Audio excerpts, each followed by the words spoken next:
Hello everyone, and thank you for joining today's webinar, New York State and Local Tax of Mind, a conversation regarding recent New York decisions and their impact.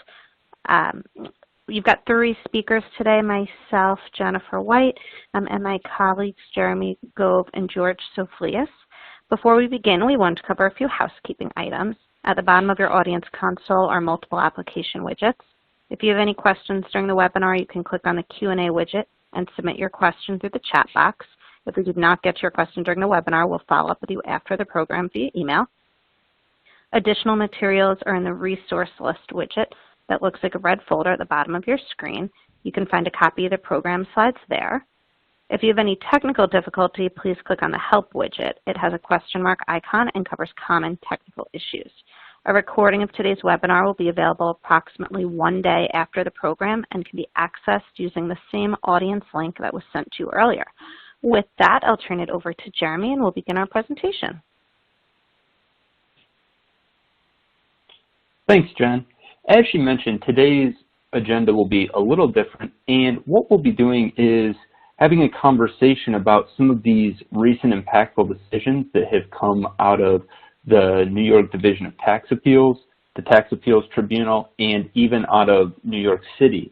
And the cases that we'll be discussing are the matter of BTG Pactual, matter of TransCanada, matter of Lewis, matter of Walt Disney Company, and matter of Mars Holdings.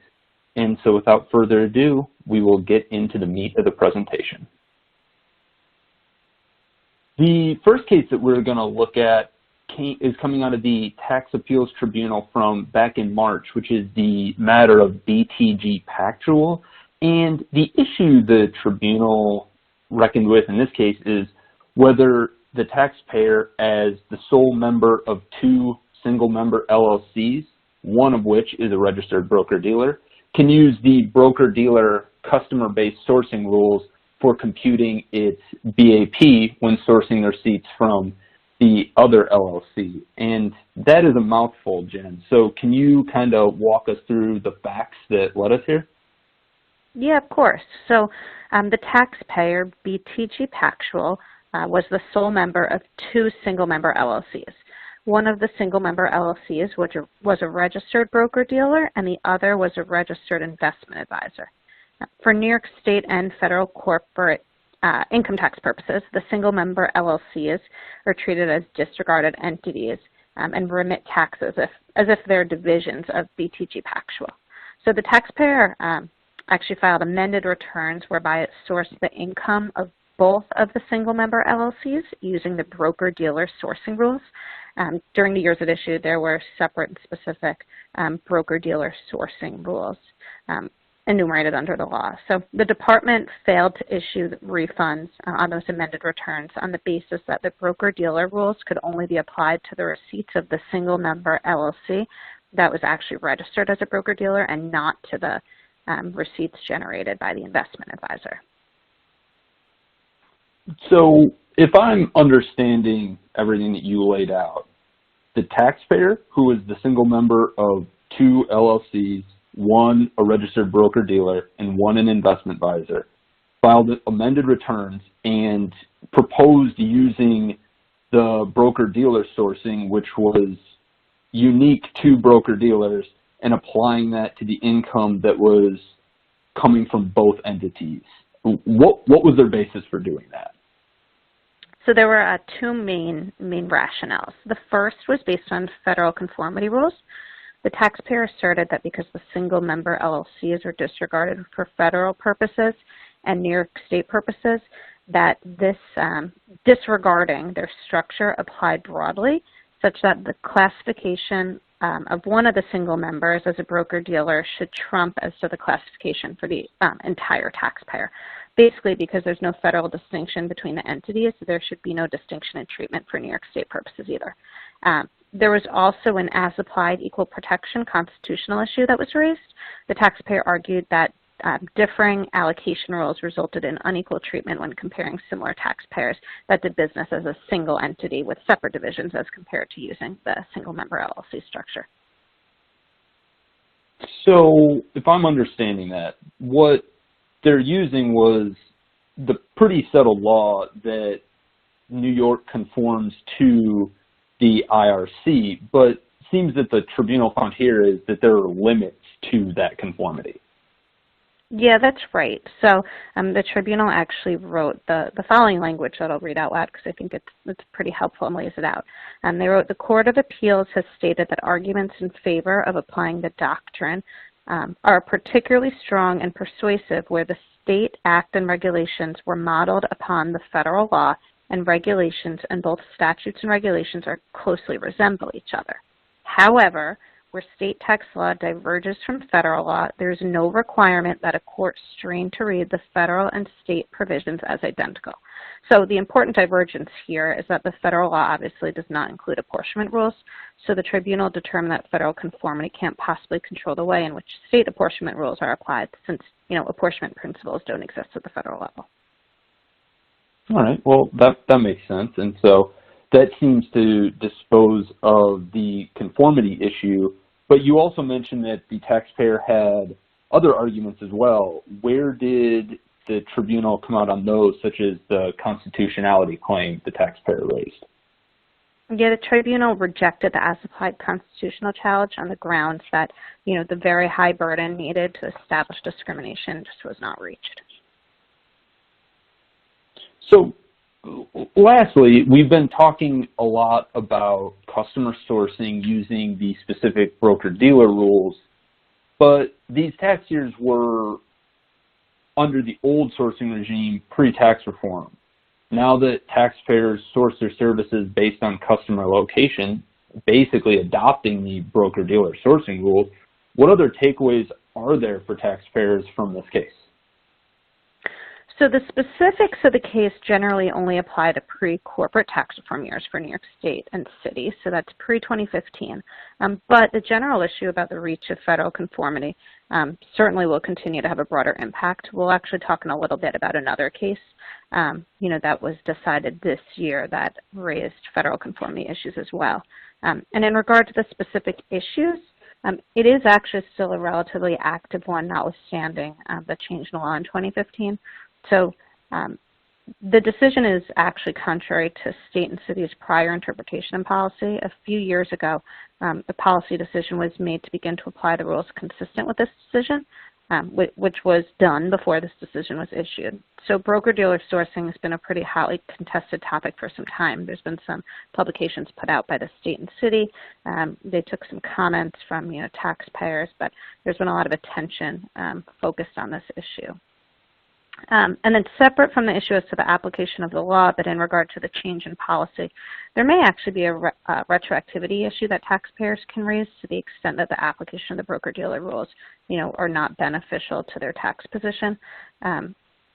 So in regard to the department's policy change, maybe they shouldn't be able to apply it retroactively. But we're also going to touch on in a little bit some recent case specifics that may have some details to help pave the way for support of this type of challenge.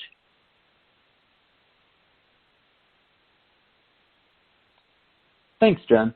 Next, we're going to turn to the matter of TransCanada Facility, which is another Tax Appeals Tribunal decision that came out in May this time. And the issue here is whether the taxpayer was subject to the qualified New York manufacturer cap of $350,000 when computing its capital base for purposes of its corporation franchise tax liability.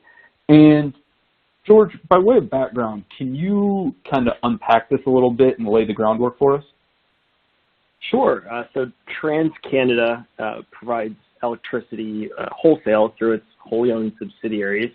And during the years at issue in the appeal, TransCanada filed combined returns with one of their subsidiaries, and it computed a tax on its combined group's capital base at that capped amount, Jeremy, that you mentioned, at $350,000.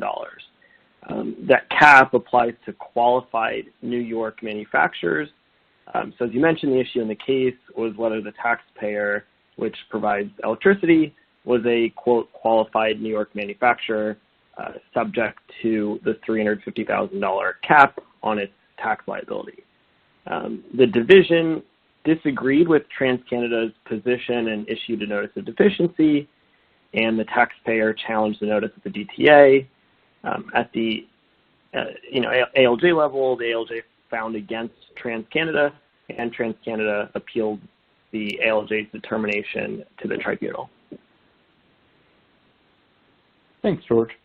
I think the first place that we should start here makes most sense to me is with statutory construction. And it's well settled that imposition statutes are construed most strongly against the taxing authority, whereas tax exemptions are construed most strongly against the taxpayer. The capital-based tax cap itself seems to me to exist in an interesting intersection between these two camps. So what principles of statutory construction did the tribunal apply here?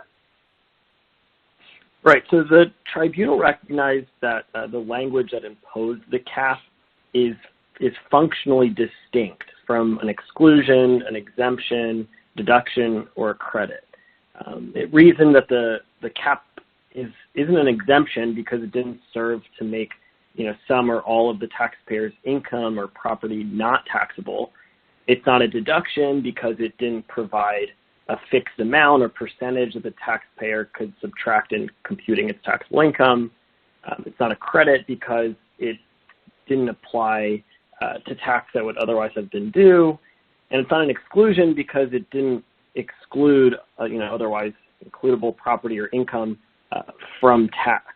And it instead imposed a limit on the amount of tax owed. So it went through sort of each of those types, those exemptions, exclusions, and it ended up determining that the section imposed franchise tax and should be construed, therefore, against the government and in favor of the taxpayer because it's like an imposition statute.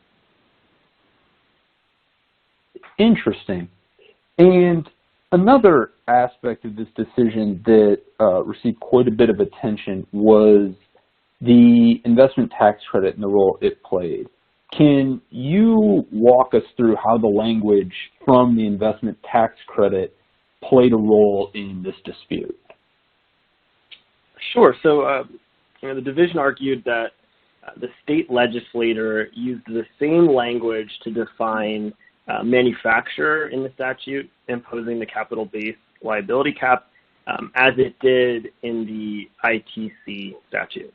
The ITC explicitly excludes electricity from goods in its definition of a New York manufacturer. However, that same exclusion didn't exist in the specific capital base provisions. So the division argued that the language in the ITC didn't just apply to the ITC, but also applied to the capital base. So it seems that a lot of this comes down to, especially involving the investment tax credit, that the notion that if the legislature had wanted to exclude electricity generation, it had every opportunity to do so, just like it did for the ENI base, but because it didn't exclude it, that carries the day, and the generation of electricity is manufacturing for purposes of the capital base cap. Do I have that right? You do, and the tribunal noted, as the ALJ did in the determination below, that when the legislator added the definition of manufacturer to the capital base provision in 2005, it was presumed to be aware of case law that included the generation of electricity in the definition. And because the legislator chose not to exclude electricity generation from goods, either initially or even after the ITC language was enacted, the tribunal rejected the division's argument and found that TransCanada was a manufacturer. That makes sense. And as we've gained a lot of experience in over the past few years, the qualified New York manufacturer provision includes a property element, a test to receive the benefit of the capital base cap. In this instance, the taxpayer had a power generation facility in Long Island City, and to me, just at first blush, that would seem to pretty easily satisfy the property component.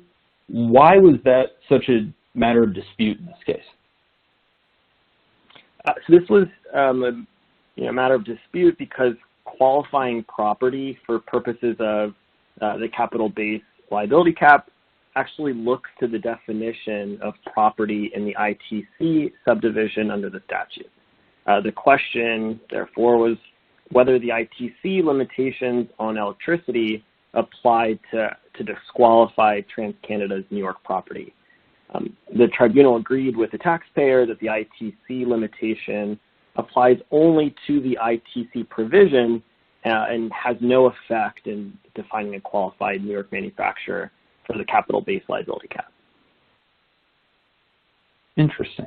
So to bring this one to a head and to wrap it up, this case is for tax years 2010 through 2012, which again is pre-tax reform and prior to the much discussed 0% rate for E&I for qualified New York manufacturers.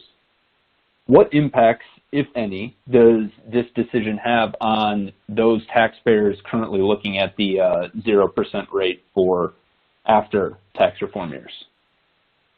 Yeah, this case definitely has implications for taxpayers. I mean, of course, in the electricity production and distribution space, and beyond in statutory interpretations, including defining what is a qualified manufacturer. Similar arguments and analyses also apply to the more recent versions of the reduced tax rates available to certain manufacturers. Basically, nearly identical language still exists today as related to electricity. The specific issue also impacts water companies based on a more recent exclusion of water production from the definition of qualifying property under the ITC. So it definitely has impacts beyond just those years at issue and beyond just the specific type of company here.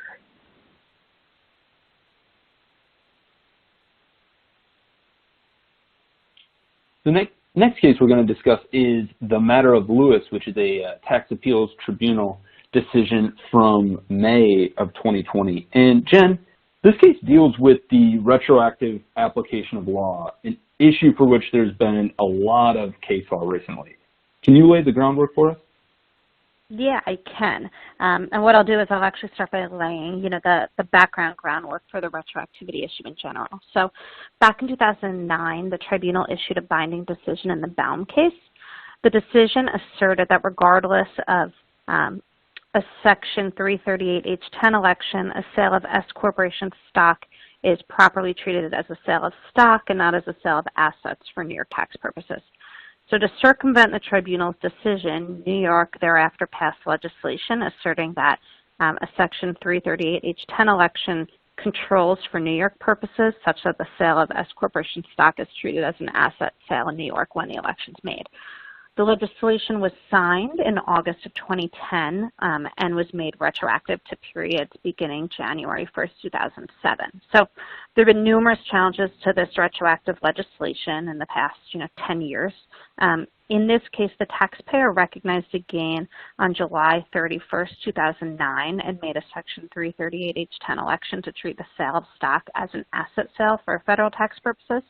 The taxpayer consulted with his accountant regarding the proper treatment for New York tax purposes and consulted with the accountant in regard to, how to structure the sale. So based on the decision in Baum, the accountant advised the taxpayer that the election did not change the nature of the transaction for New York tax purposes, which was the state of the law at the time the tax advice was given.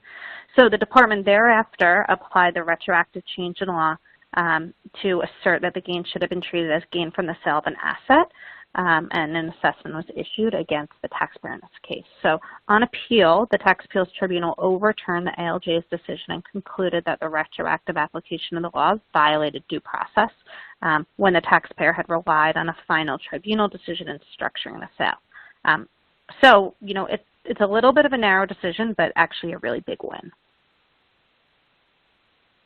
Yeah, it sounds like the timeline played a pretty crucial role in this one, but the tribunal also spends a lot of ink on the Court of Appeals decision in Caprio and its previous decision in matter of Louisa.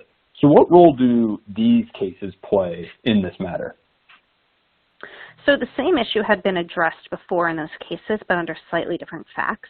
In Caprio and Louisa decisions, the court and tribunal held that the same legislation could be applied retroactively to taxpayers who completed their transactions prior to the issuance of a decision in bound. The ALJ, in this case, then relied on those decisions to come to the same decision even when the transaction was completed after the issuance of the decision in bound. So those decisions still stand, and the decision that the tribunal reached here, doesn't go against them or invalidate them. But this decision does thread a needle to recognize the important difference between relying on a final and binding tribunal determination as opposed to reliance on tax professionals' opinions and a non-binding ALJ decision. Also emphasizes that the important period of time when the question of reliance has to be viewed is the time when the transaction was actually entered into. So what was the state of the law at the time that the decisions were made pursuant to the transaction, as compared to looking at the time when the returns ultimately filed and due. That makes sense to me.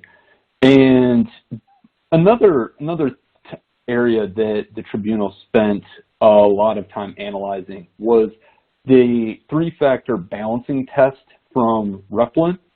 And can you walk us through what these three-factor Replan factors are for retroactivity and how the tribunal applied them? Sure. So the three-factor test is commonly used when determining whether the retroactive application of a tax statute violates due process. The three factors are the taxpayer's forewarning of a challenge in the legislation and the reasonableness of the reliance on the law. That's number one. Two, the length of the retroactive period. And three, the public purpose for the retroactive application. So applying them to this decision, the tribunal found that the first and third factors weighed in favor of the taxpayer, but not the second. But, 2 out of 3 was obviously ultimately enough for the taxpayer to prevail. So in regard to the first factor, the taxpayer's actions were reasonable since he relied on a final and binding law at the time the transaction was structured. For the second factor, the tribunal actually agreed that a 3-year retroactive period is not per se problematic. And then as to the third factor, the tribunal thought that the integrity and of the finality of a tribunal decision as a matter of public policy really prevails, over the legislative purpose in correcting an alleged mistake of the interpretation of law by the tribunal. So I really love that analysis and piece because basically the tribunal got to speak its mind to give guidance saying that, decisions that it's issued should be given, proper weight and value. Yeah, it's nice that the tribunal actually got to stand up for itself against the legislature. And given the intricate fact pattern here that you've mentioned, what can other taxpayers take away from this decision that aren't in the unique circumstance of structuring a transaction during this awkward layover period between a tribunal decision and the legislature coming in and overruling? Yeah, so like I said, I do think it is a big win for taxpayers around the country, especially New York. There's been kind of a historically recent hard time winning retroactivity cases.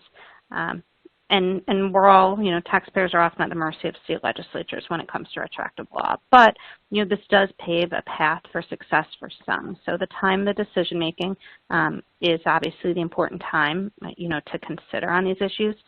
As future taxpayers make business decisions based on tax law that's in effect at that time, should really well document those decisions and their reliance, as it may ultimately pave the way for some protection in the event that there's retroactive legislation that ultimately changes the course, of the tax impact. This specific issue doesn't come up too often, But, you know, it likely will continue in New York so long as the state continues to lack the ability to appeal the tribunal's determination. So, you know, if a taxpayer prevails at the tribunal level, the state has no ability to appeal to state court. So under that posture, the state's really only recourse, you know, to undo a determination of the tribunal is through legislation. So we see them do that. You know, the question of whether or not they do it only prospectively or retroactively obviously, you know, lends itself to this issue.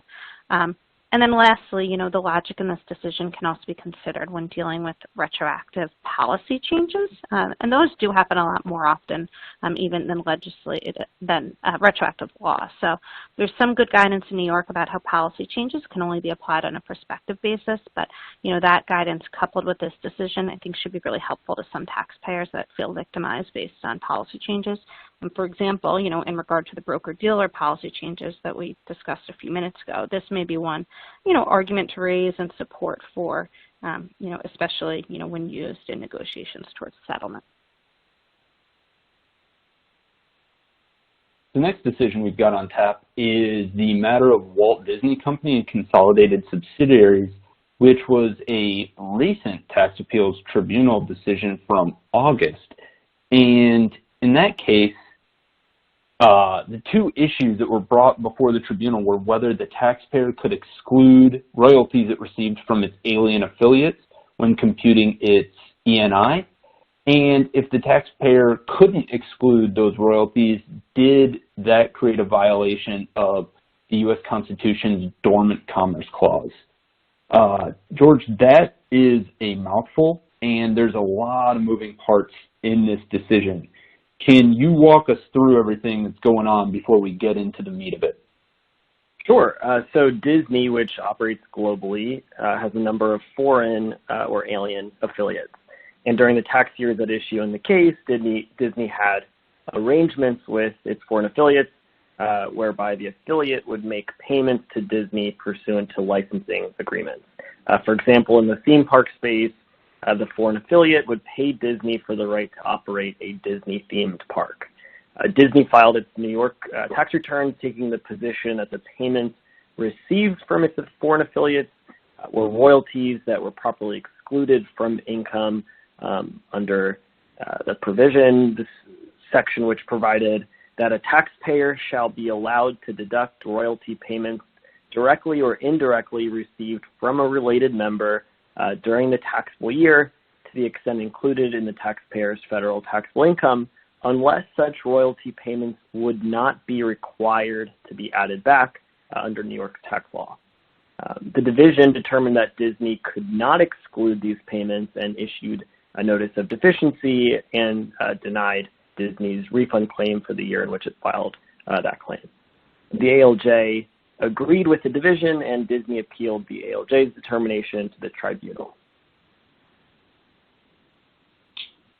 So if the statute only provides that the royalty payments, which would not be required to be added back, are ineligible for the payee's royalty income exclusion when determining its ENI, but the statute doesn't explicitly require the royalty payer to be a New York taxpayer, where does that line of reasoning come from, and how did the tribunal get there?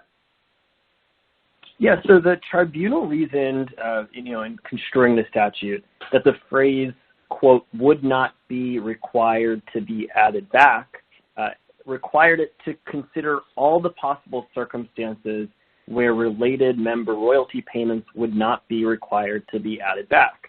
And the tribunal held that one such circumstance is where the payor, the foreign affiliate, is not a New York taxpayer because non-New York taxpayers aren't subject to the tax law.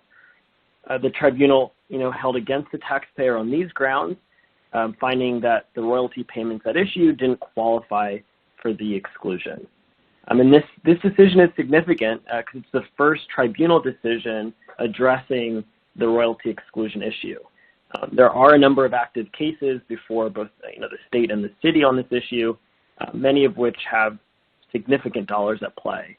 So there's quite an audience watching this lead case unfold. Okay, so that resolves the first issue. But what about the second issue the taxpayer raised, the constitutional argument? The taxpayer raised a Commerce Clause challenge that New York taxpayers are being favored over non-New York taxpayers when it comes to receiving the royalty income exclusion, and the ALJ rejected that claim. It also went up on appeal. Where did the tribunal come out on it? All right, so Disney argued that the royalty income exclusion under the former tax law was discriminatory because the recipient's income exclusion is conditioned on the New York State activity of the payor. The tribunal focused on the shared economic interests of the two entities and found that there's no advantage for New York taxpayers with respect to related member transactions. The determination as to the as-applied challenge. But the question as to whether the statute is unconstitutional on its face still exists. And even upholding the tribunal's determination regarding the as-applied challenge, a facial challenge could still succeed. So is this it? Is it over? No, the period of appeal is still open, so we'll have to wait and see.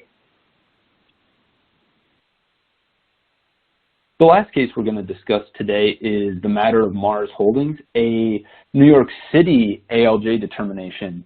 So, Jem, what is going on here? So the taxpayer was a New Jersey-based corporation that owned through a joint venture an interest in several limited partnerships that leased and managed real estate in New York City. The joint venture sold its interest in one of the entities and reported its share of the capital gain from the sale on its federal corporation income tax return, but excluded it when calculating entire net income on its New York City general corporation tax return, on the theory that it was gain realized on the sale of a limited partnership interest and not from assets used in a trade or business in New York City. The department, however, asserted that the taxpayer was doing business in New York City due to its ownership of the limited partnership interest, and thus the capital gain was properly included in its entire net income for GCT purposes. ALJ sided with the department. The decision relies on New York City's nexus provisions and the lack of a New York City specific statute or regulation that permitted the exclusion of gain on the sale of the partnership, and concluded that there's no support to exclude the gain from entire net income. The decision, really more simply providing guidance on this issue, highlights a question as to how federal tax principles apply to New York State sales and city taxes in situations other than express decoupling. So, another federal conformity issue similar to the first case that we discussed today. Okay. And why did the taxpayer take this position? So, really based on federal conformity. The taxpayer's position was that since New York City corporation tax is based upon the IRC, federal principles of sourcing, this income should be followed. And the relevant IRC provision, which is Section 741, applied an entity approach to the sale of a partnership interest. So under that theory, the taxpayer would treat the gain as a gain from the sale of an intangible asset rather than a gain from the sale of the limited partnership's assets. Here was a property interest. So if treated as an intangible, the gain would be sourced to the taxpayer's commercial domicile, which here was out of New York City.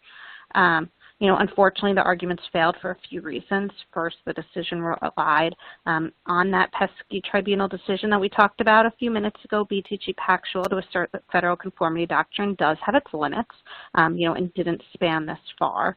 And then second, it actually relied on some state-specific case law to assert the need to use the aggregate approach, and that without a specific deviation from that approach must really be applied.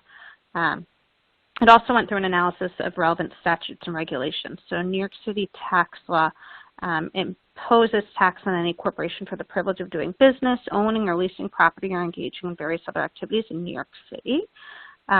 So nexus is established based on the limited partnership interest. So without specific exclusion from entire net income, the judge held that there is just really no authority to exclude the gain from the sale of the partnership interest from entire net income. So how do you see future dispositions of limited partnership interests that are doing business in New York being treated? Well, like some of these other cases, an exception was filed to the tribunal. So I guess, TBD. There's also a similar case pending at the tribunal right now that is addressing these issues based on constitutional grounds. So I think that in the next, few months, we'll probably see some more guidance come out, and then we'll have a better idea.